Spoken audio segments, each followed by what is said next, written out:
ಪ್ರಾಮಾಣಿಕತೆಯನ್ನೇ ತನ್ನ ಪಕ್ಷದ ಬಂಡವಾಳ ಮಾಡಿಕೊಂಡಿದ್ದ ಮಾಜಿ ಮುಖ್ಯಮಂತ್ರಿ ಅರವಿಂದ್ ಕೇಜ್ರಿವಾಲ್ ಸೇರಿದಂತೆ ಒಟ್ಟು 23 ಜನ ದೆಹಲಿಯ ಅಬಕಾರಿ ನೀತಿ ಹಗರಣಕ್ಕೆ ಸಂಬಂಧಪಟ್ಟ ಹಾಗೆ ಈಗ ಖುಲಾಸೆಯನ್ನ ಪಡೆದಿದ್ದಾರೆ. अतिथि केजरीवाल भ्रष्ट है, केजरीवाल भ्रष्ट है।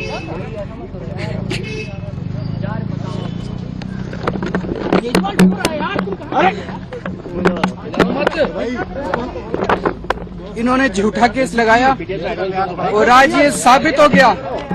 कोर्ट ने कहा है कि केजरीवाल कट्टर ईमानदार है, मनीष सिसोदिया कट्टर ईमानदार है, आम आदमी पार्टी कट्टर ईमानदार है।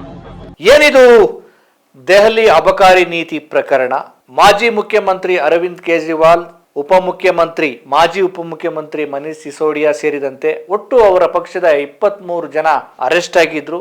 ಈ ಅಬಕಾರಿ ನೀತಿ ಹಗರಣದಲ್ಲಿ ಏನೆಲ್ಲ ಸಂಚುಗಾರಿಕೆ ನಡೀತು, ಯಾವ ರೀತಿ ಆಮ್ ಆದ್ಮಿ ಪಕ್ಷವನ್ನ ಹತ್ತಿಕ್ಕುವ ಪ್ರಯತ್ನವನ್ನ ಬಿಜೆಪಿ ಮಾಡ್ತು, ಇವೆಲ್ಲದ್ರ ಬಗ್ಗೆ ಡೀಟೇಲ್ ಆಗಿ ತಿಳಿತಾ ಹೋಗೋಣ. ಸ್ನೇಹಿತರೆ, ನೀವಿನ್ನು ನಮ್ಮ ಚಾನಲ್ಗೆ ಸಬ್ಸ್ಕ್ರೈಬ್ ಮಾಡದೇ ಇದ್ರೆ ದಯಮಾಡಿ ಸಬ್ಸ್ಕ್ರೈಬ್ ಮಾಡಿ, ಲೈಕ್ ಮಾಡಿ, ಶೇರ್ ಮಾಡಿ, ನಿಮ್ಮ ಕಮೆಂಟ್ಸ್ ಕೂಡ ಮೆನ್ಷನ್ ಮಾಡಿ.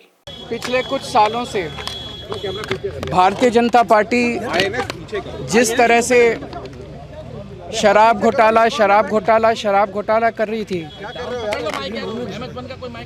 और हमारे ऊपर आरोप लगा रही थी, आज कोर्ट ने सारे आरोप खारिज कर दिए और जितने भी एक्यूज्ड थे सबको डिस्चार्ज कर दिया। हम हमेशा कहते थे सत्य की जीत होती है, हमें भारतीय न्याय प्रणाली पे भरोसा है। मैं जज साहब का बहुत बहुत शुक्रिया अदा करता हूँ जिन्होंने हमारे साथ न्याय किया, सत्य की जीत हुई। मैं हमेशा कहता था कि भगवान हमारे साथ है। मोदी जी ने और अमित शाह जी ने मिल के आज़ाद भारत का सबसे बड़ा राजनीतिक षड्यंत्र रचा। आम आदमी पार्टी को ख़त्म करने के लिए आम आदमी पार्टी के सबसे बड़े 5 नेताओं को जेल में डाल दिया गया। यहाँ तक कि सिटिंग चीफ मिनिस्टर, जो आज तक भारत के इतिहास में कभी नहीं हुआ, सिटिंग चीफ मिनिस्टर को उसके घर से घसीटकर जेल में डाला गया और 6 महीने तक जेल में रखा गया। हमारे उप मुख्यमंत्री मनीष सिसोदिया जी, उनको लगभग 2 साल तक जेल में रखा गया। पूरा का पूरा फर्जी केस था। ಸ್ನೇಹಿತರೆ, ಮಾಜಿ ಮುಖ್ಯಮಂತ್ರಿ ಅರವಿಂದ್ ಕೇಜ್ರಿವಾಲ್ ಸೇರಿದಂತೆ ಒಟ್ಟು 23 ಜನ, ಜೊತೆಗೆ ಅವರ ಪಕ್ಷದ ಮಾಜಿ ಉಪಮುಖ್ಯಮಂತ್ರಿ ಮನೀಶ್ ಸಿಸೋಡಿಯಾ, ಇವ್ರನ್ನೆಲ್ಲ ಈಗ ದೆಹಲಿಯ ರೋಸ್ ಅವೆನ್ಯೂ ನ್ಯಾಯಾಲಯ ಏನು ಈ ಒಂದು ಅಬಕಾರಿ ನೀತಿ ಹಗರಣಕ್ಕೆ ಸಂಬಂಧಪಟ್ಟಂಗೆ ಒಂದು ರೀತಿ ಮುಕ್ತ ಮಾಡಿದೆ, ಖುಲಾಸೆಗೊಳಿಸಿದೆ. ಹಾಗಾಗಿ ಸಹಜವಾಗಿಯೇ ಅರವಿಂದ್ ಕೇಜ್ರಿವಾಲ್ ಅವರಿಗೆ ಮತ್ತು ಅವರ ಪಕ್ಷದ ತಂಡಕ್ಕೆ ಒಂದು ಖುಷಿ ಕೊಟ್ಟಿದೆ. ಯಾವಾಗ ತೀರ್ಪು ಹೊರಗಡೆ ಬರ್ತಿದ್ದ ಹಾಗೆ ಏನು ಕೋರ್ಟ್ನ ಆವರಣದಲ್ಲಿಯೇ ಮಾಧ್ಯಮಗಳ ಮುಂದೆ ಗಳಗಳಗಳ ಅಂತ ಅರವಿಂದ್ ಕೇಜ್ರಿವಾಲ್ ಅಳುತ್ತಾರೆ. ಆನಂತರ ಸುಧಾರಿಸ್ಕೊಂಡು ಮಾಧ್ಯಮಗಳ ಜೊತೆ ಮಾತಾಡಿದ ಅರವಿಂದ್ ಕೇಜ್ರಿವಾಲ್ ಅವರು, ನಾನು ಸಂಪಾದನೆ ಮಾಡಿರುವುದು ಪ್ರಾಮಾಣಿಕತೆಯನ್ನ, ನನ್ನ ಸಂಪಾದನೆ ಪ್ರಾಮಾಣಿಕತೆ, ಮೋದಿ ಅಮಿತ್ ಶಾ ಅವರ ಕುತಂತ್ರದಿಂದ ನಮ್ಮ ಏನು ಆಗಿನ ಸರ್ಕಾರದ 5 ಜನ ಮಹತ್ವದ ರಾಜಕಾರಣಿಗಳು ಜೈಲು ಸೇರುವಂತಾಯಿತು. ಒಂದಷ್ಟು ಜನ, ಒಟ್ಟು ಒಂದು 23 ಜನ ಜೈಲು ಸೇರೋ ಆಯಿತು. ಸತ್ಯಕ್ಕೆ ಜಯ ಆಗಿದೆ ಅಂತ ಹೇಳಿ ಆ ಒಂದು ಸಂದರ್ಭವನ್ನ ಅವರು ಒಂದು ಭಾವನಾತ್ಮಕವಾಗಿ ಹೇಳ್ಕೊಂಡಿದ್ದಾರೆ. ಜೊತೆಗೆ ಪ್ರೆಸ್ ಮೀಟ್ ಕೂಡ ಮಾಡಿ ಒಂದು ರೀತಿ ಕೌಂಟರ್ ಕೊಡೋ ಪ್ರಯತ್ನವನ್ನು ಮಾಡಿದ್ದಾರೆ ಅರವಿಂದ್ ಕೇಜ್ರಿವಾಲ್ ಅವರು. ಮೋದಿ ಅವರೇ, ಅಮಿತ್ ಶಾ ಅವರೇ, ನಾನು ದೆಹಲಿಯಲ್ಲಿ ನಮ್ಮ ಸರ್ಕಾರ ಅಧಿಕಾರದಲ್ಲಿದ್ದಾಗ ಒಳ್ಳೆ ಅತ್ಯಾಧುನಿಕ ಸೌಲಭ್ಯವಿರುವಂತಹ ಮಾಡೆಲ್ ಸರ್ಕಾರಿ ಶಾಲೆಗಳನ್ನ ಮಾಡಿದ್ದೇನೆ, ಆಮೇಲೆ ಕ್ಲಿನಿಕ್ಗಳನ್ನ ತೆಗೆದೇನೆ.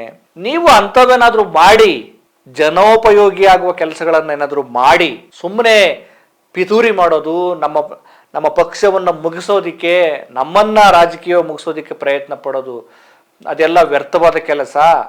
ಒಳ್ಳೆ ಕೆಲಸವನ್ನ ಮಾಡಿ, ಆ ಕಡೆ ಒಳ್ಳೆ ಕೆಲಸ ಮಾಡೋ ಕಡೆ ಗಮನ ಕೊಡಿ ಅಂತ ಹೇಳಿ, ಫೋಕಸ್ ಮಾಡಿ ಅಂತ ಸಲಹೆ ಕೊಟ್ಟಿದ್ದಾರೆ.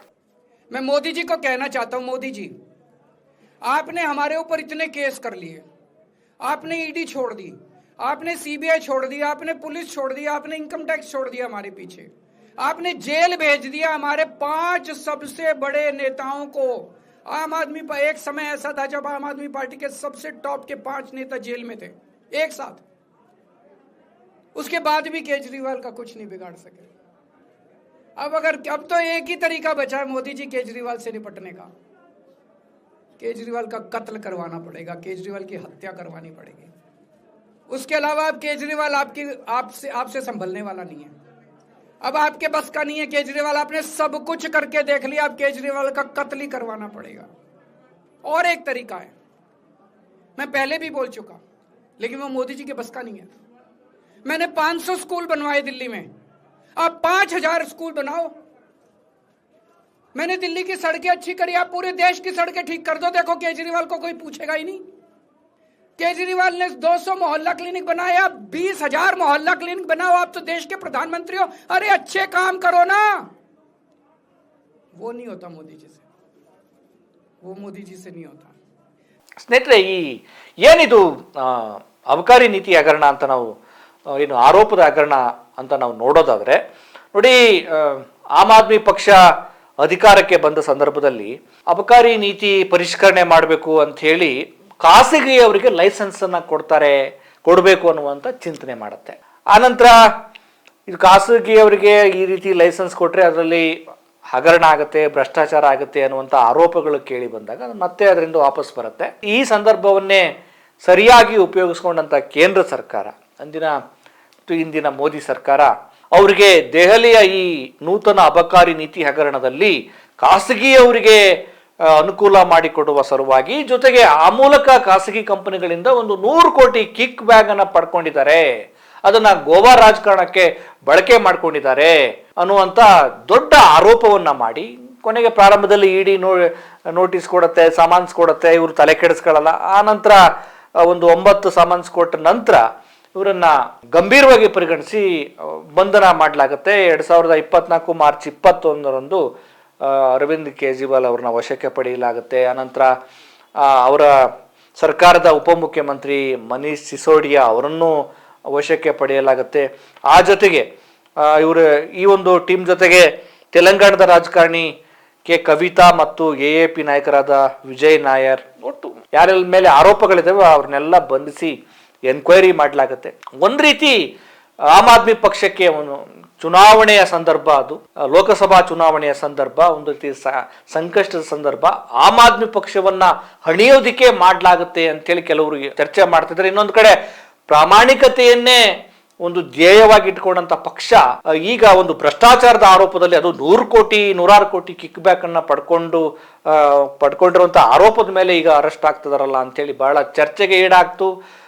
ಒಂದು ರೀತಿ ಆಮ್ ಆದ್ಮಿ ಪಕ್ಷಕ್ಕೆ ಒಂದು ಚೈತನ್ಯ ಕಳ್ಕೊಂಡಂತ ಸಂದರ್ಭ, ಜಡತ್ವ ಆವರಿಸ್ಕೊಂಡಿತ್ತು. ಕೊನೆಗೆ ಅವ್ರು ನ್ಯಾಯಾಲಯದಿಂದ ಅವರಿಗೆ ಸುಪ್ರೀಂ ಕೋರ್ಟ್ನಿಂದ ಬೇಲ್ ಸಿಗುತ್ತೆ, ಲೋಕಸಭಾ ಚುನಾವಣೆಯಲ್ಲಿ ಪ್ರಚಾರ ಮಾಡೋದಕ್ಕೂ ಬರ್ತಾರೆ, ಬೇಲ್ ಸಿಗುತ್ತೆ, ಕೊನೆಗೆ ಇದು ಎನ್ಕ್ವೈರಿ ನಡೆಯುತ್ತೆ. ಈಗ ಇವತ್ತು ದೆಹಲಿಯ ನ್ಯಾಯವಾದಿಗಳಂತ ನ್ಯಾಯಮೂರ್ತಿ ಜಿತೇಂದ್ರ ಸಿಂಗ್ ಅವರು ಈ ಒಂದು ಪ್ರಕರಣಕ್ಕೆ ಸಂಬಂಧಪಟ್ಟಂಗೆ ಇದರಲ್ಲಿ ಯಾವುದೇ ರೀತಿಯ ಒಂದು ಗುರುತರವಾದಂತಹ ಒಂದು ಆರೋಪ ಇಲ್ಲ, ಅಂದ್ರೆ ಸತ್ಯ ಇಲ್ಲ, ಇದೆಲ್ಲ ಒಂದು ರೀತಿ ಹುರುಳಿಲ್ಲ, ಇದರಲ್ಲಿ ದುರುದ್ದೇಶ ಇಲ್ಲ, ಪಿತೂರಿ ಇಲ್ಲ, ಇವರು ಭ್ರಷ್ಟಾಚಾರ ಮಾಡಿದ್ದಾರೆ ಅನ್ನೋದಕ್ಕೆ ಸರಿಯಾದ ಸಾಕ್ಷ್ಯಾಧಾರಗಳಲ್ಲ, ಜೊತೆಗೆ ಇವರು ಸಂಚನ್ನು ರೂಪಿಸಿಲ್ಲ, ಹಾಗಾಗಿ ಸರಿಯಾದ ಸಾಕ್ಷ್ಯಾಧಾರಗಳು ಕೂಡ ಇಲ್ಲ ಅಂತ ಹೇಳಿ ಇದನ್ನ ಖುಲಾಸೆ ಮಾಡಲಾಗಿದೆ. ಸೊ ಈಗ ನ್ಯಾಯಾಲಯ ಯಾರು ಈ ಚಾರ್ಜ್ ಶೀಟ್ ಹಾಕಿರ್ತಾರಲ್ಲ CBI ಅಧಿಕಾರಿಗಳು, ಒಂಥರ ವಿರುದ್ಧ ಕ್ರಮವನ್ನು ತೆಗೆದುಕೊಳ್ಳಬೇಕಾಗಿದೆ. ಆಮೇಲೆ ಇದನ್ನ ಅತ್ಯಂತ ಗಂಭೀರವಾಗಿ ಪರಿಗಣಿಸಿ ಇನ್ನಷ್ಟು ತನಿಖೆಗೆ ಒಳಪಡಿಸಿ ಈ ರೀತಿ CBIಗೆ ಕುಮ್ಮಕ್ಕು ಕೊಟ್ಟವ್ರು ಯಾರು ಅನ್ನೋದನ್ನು ಕೂಡ ಕಂಡುಹಿಡಿದು ಅಥವಾ ಅವರ ಮೇಲೆ ಕ್ರಮ ತೆಗೆದುಕೊಳ್ಳುವಂಥ ವಾತಾವರಣಗಳು ಬರಬೇಕಾಗಿದೆ. ಒಟ್ಟಾರೆ ನ್ಯಾಯಾಲಯ ಒಂದು ಕ್ಲಿಯರ್ ಆಗಿ ಹೇಳಿದೆ, ಇದರಲ್ಲಿ ಯಾವುದೇ ರೀತಿಯ ಏನು ಪಿತೂರಿ ಅಥವಾ ಕ್ರಿಮಿನಲ್ ಉದ್ದೇಶ ಇಲ್ಲ. CBI ಸಾಕ್ಷಿಗಳಿಗಿಂತ ಊಹೆಯ ಆಧಾರದ ಮೇಲೆ, ಅಂದ್ರೆ ಕಲ್ಪನೆಯ ಆಧಾರದ ಮೇಲೆ ಇವ್ರು ಚಾರ್ಜ್ ಶೀಟ್ ಮಾಡಿದ್ದಾರೆ, ಇದೇ ಸತ್ಯ ಅಂದ್ಕೊಂಡಿದ್ದಾರೆ ಅಂತ. ಏನು ಕರಪ್ಷನ್ ಎಗೇನೆಸ್ಟ್ ಅಂತ ಅಂದ್ರೆ ಭ್ರಷ್ಟಾಚಾರ ವಿರೋಧಿ ವಿಚಾರವನ್ನು ಇಟ್ಕೊಂಡು ಅಧಿಕಾರಕ್ಕೆ ಬಂದಂತ ಆಮ್ ಆದ್ಮಿ ಪಕ್ಷ ಇವತ್ತು ತನ್ನ ಧ್ಯೇಯವನ್ನು ಉಳಿಸಿಕೊಂಡಿದೆ. ಮತ್ತೆ ಅವರು ಒಳ್ಳೆ ಶಾಲೆಗಳನ್ನು ತೆರೆದಿದ್ದಾರೆ, ಒಂದು ಒಳ್ಳೆ ಮಾಡೆಲ್ ಏನು ಅಧಿಕಾರವನ್ನ ಆಡಳಿತವನ್ನ ಕೊಡುವಲ್ಲಿ ಒಂದು ಮಟ್ಟಕ್ಕೆ ಸಫಲರಾಗಿದ್ದಾರೆ.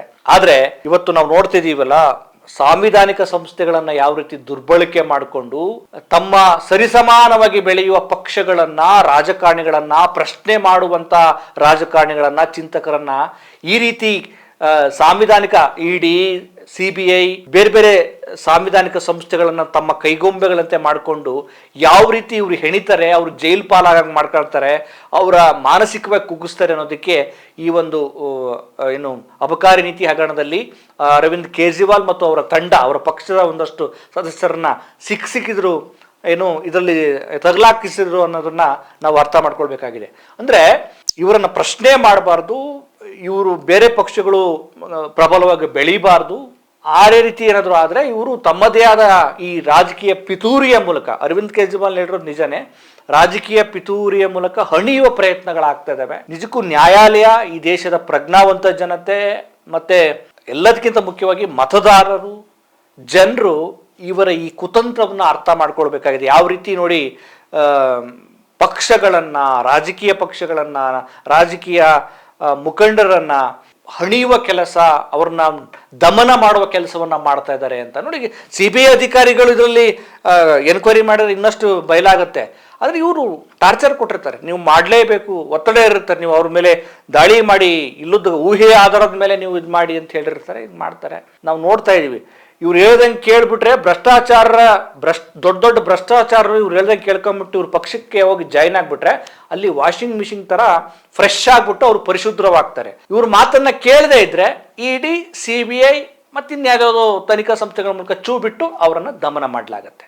ಇಷ್ಟೇ ನಮ್ಮ ದೇಶದ ಪ್ರಜಾತಾಂತ್ರಿಕ ಮೌಲ್ಯಗಳನ್ನ, ಆಮೇಲೆ ಸಾಂವಿಧಾನಿಕ ಆಶಯಗಳನ್ನ ಟೋಟಲಿ ದಮನ ಮಾಡುವ ಈ ಸರ್ವಾಧಿಕಾರಿ ಧೋರಣೆಯ ಈ ಲೀಡರ್ಗಳಿದಾರಲ್ಲ, ಇವ್ರು ಲೀಡರ್ಗಳಲ್ಲ, ಇವ್ರು ಕಂಟಕರು.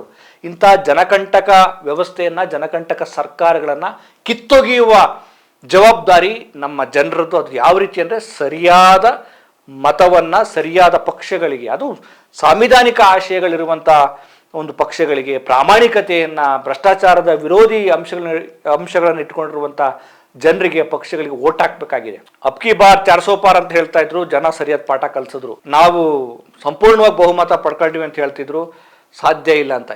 ಈ ದೇಶದ ಜನ ತನ್ನ ಪ್ರಜ್ಞಾವಂತಿಕೆಯನ್ನ, ತನ್ನ ಬುದ್ಧಿವಂತಿಕೆಯನ್ನ ಯಾರೆಲ್ಲ ಮೆರಿತಾ ಇರ್ತಾರಲ್ಲ ಸರ್ವಾಧಿಕಾರಿ ಧೋರಣೆಯಲ್ಲಿ, ಅವಾಗ ಪಾಠ ಕಲಿಸ್ತಾನೆ ಇದ್ದಾರೆ, ಈಗಲೂ ಕಲಿಸಿದ್ದಾರೆ, ಮುಂದೆಯೂ ಸರಿಯಾದ ರೀತಿಯಲ್ಲಿ ಪಾಠ ಕಲಿಸುವ ಅಗತ್ಯತೆ ಇದೆ. ಒಂದು ರೀತಿ ಅರವಿಂದ್ ಕೇಜ್ರಿವಾಲ್ ಅವರಿಗೆ ಪ್ರಶಂಸೆ ಹೇಳಲೇಬೇಕು. ಅವರು ಅಂದರೆ ಈ ಒಂದು ತೀರ್ಪಲ್ಲಿ ಅವರು ಪಾರಾಗಿ ಬಂದಿದ್ದಾರೆ, ಖುಲಾಸೆಯಾಗಿದ್ದಾರೆ. ಅವರ ಮಾಡೆಲ್, ಸರ್ಕಾರಿ ಶಾಲೆಗಳ ಮಾಡೆಲ್ಗಳು ಮಾಡಿದಾರಲ್ಲ, ನಮ್ಮ ಕರ್ನಾಟಕಕ್ಕೂ ಬರಬೇಕಾಗಿದೆ, ದೇಶದಾದ್ಯಂತ ವಿಸ್ತರಣೆ ಮಾಡಬೇಕಾಗಿದೆ. ಒಳ್ಳೆ ಸರ್ಕಾರವನ್ನ, ಒಳ್ಳೆ ವಿಚಾರಗಳನ್ನ ಯಾರೆಲ್ಲ ಮಾಡ್ತಾರೆ ಅದನ್ನೆಲ್ಲರೂ ಫಾಲೋ ಮಾಡೋದ್ರಲ್ಲಿ ತಪ್ಪೇನಿಲ್ಲ. ಒಟ್ಟಾರೆ ಮೋದಿ ಅವರ, ಅಮಿತ್ ಶಾ ಅವರ ಕುತಂತ್ರ ಬಯಲಾಗಿರೋದನ್ನ ಸ್ವತಃ ಅರವಿಂದ್ ಕೇಜ್ರಿವಾಲ್ ಅವರು ಈಗ ಬಯಲು ಮಾಡಿದ್ದಾರೆ. ಆ ಒಂದು ಅವರ ಈ ಅಬಕಾರಿ ನೀತಿ ಕೇಸಲ್ಲಿ ಅವರು ಖುಲಾಸೆಯಾಗುವ ಮೂಲಕ. ಸ್ನೇಹಿತರೆ, ಮತ್ತೊಂದು ವಿಶೇಷ ಚಿಂತನೆ ಮೂಲಕ ನಿಮ್ಮನ್ನು ಭೇಟಿ ಮಾಡ್ತೇನೆ.